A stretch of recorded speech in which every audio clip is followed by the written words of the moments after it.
Let's look at this question. Question पूछ रहा है how do contraceptive pills work. अब जब मैं कॉन्ट्रासेप्टिव पिल्स की बात कर रहा हूं, हम मेजरली ओरल पिल्स की बात करते हैं और फॉर फीमेल्स की बात करते हैं।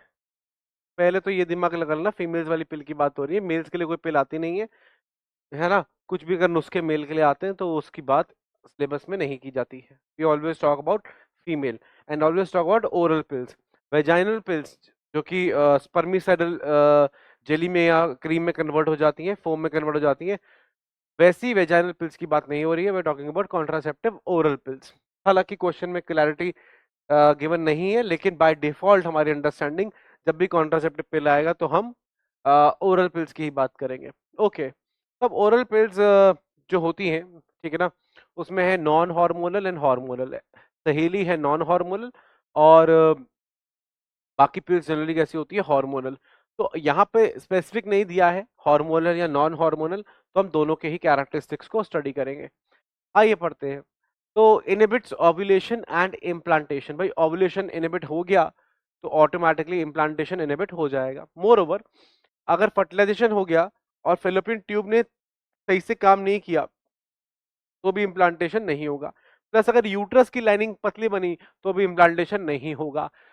और ये सारे काम, यूट्रस की लाइनिंग को पतला बनाना, फेलोपियन ट्यूब की मोटिलिटी को चेंज करना, ठीक है ना, आ रही बात समझ में, ये सारे काम कहीं ना कहीं पर कौन करती हैं, पिल्स करती हैं। एन ओव्यूलेशन करना, ठीक है ना, सहेली को छोड़ के जो हार्मोनल पिल्स हैं वो ओव्यूलेशन को भी इनहिबिट करती हैं, सहेली नहीं करती, ठीक है ना।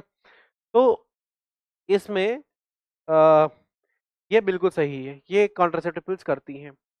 Alter the quality of cervical mucus to prevent or retard the entry of sperms। Cervical mucus बड़ा इंपॉर्टेंट होता है बेटा। सर्विकल म्यूकस का ना एक एक पर्टिकुलर अमाउंट की डेंसिटी होती है during the fertile period. Fertile period में उतने अमाउंट का सर्विकल म्यूकस होता है जितना फैसिलिटेट करता है मूवमेंट ऑफ स्पर्म्स को। सर्विकल म्यूकस बिल्कुल कम हो जाएगा या सर्विकल म्यूकस बहुत ज्यादा हो जाएगा, दोनों ही सिनेरियोस के अंदर कहीं ना कहीं स्पर्म की मोटिलिटी को पे फर्क आएगा। सबसे ज्यादा फर्क आएगा जब सर्विकल म्यूकस बहुत ज्यादा हो जाएगा, उसमें स्पर्म एंट्रैप्ड हो जाएगा और प्रॉपरली मूव नहीं कर पाएगा। जो ये वाली पिल्स हैं, ओरल पिल्स हैं, ये वन ऑफ द कैरेक्टरिस्टिक्स इनके एक्शन का क्या है कि ये सर्विकल म्यूकस को ऑल्टर कर देती हैं, बदल देती हैं, चेंज कर देती हैं, ठीक है। तो इसीलिए कहीं ना कहीं फर्टिलाइजेशन पे दिक्कत आती है या स्पर्म के मूवमेंट में दिक्कत आती है, हिंड्रेंस आती है। आ रही बात समझ में? तो बिल्कुल ठीक पॉइंट है ये, alter the mucus to prevent. और रिटार्ड, रिटार्ड मतलब तो स्लो डाउन, आप पढ़ते हैं फिजिक्स के अंदर, एसेलरेशन, रिटार्डेशन, ठीक है। ओके, अब यहाँ एंट्री ऑफ स्पर्म्स बोला गया है सर्विक्स के कॉन्टेक्स्ट में, ठीक है। Third one, prevent the ejaculated semen from entering the female vagina. ये कोई नहीं करता। कोई भी ओरल पिल सीमन को प्रिवेंट कैसे करेगी एंटर करने के लिए? सीमन को वेजाइना के अंदर प्रिवेंट करने वाले, वेजाइना के अंदर प्रिवेंट करने वाला एक ही स्ट्रक्चर है, वो है कॉन्डम।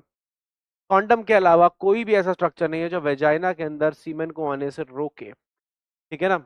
कोई भी ऐसा कॉन्ट्रासेप्टिव मेथड नहीं है जो सीमन को वेजाइना में आने से रोकेगा। दैट इज, जो रोकेगा that is only female condoms या मेल कॉन्डम्स, ठीक है।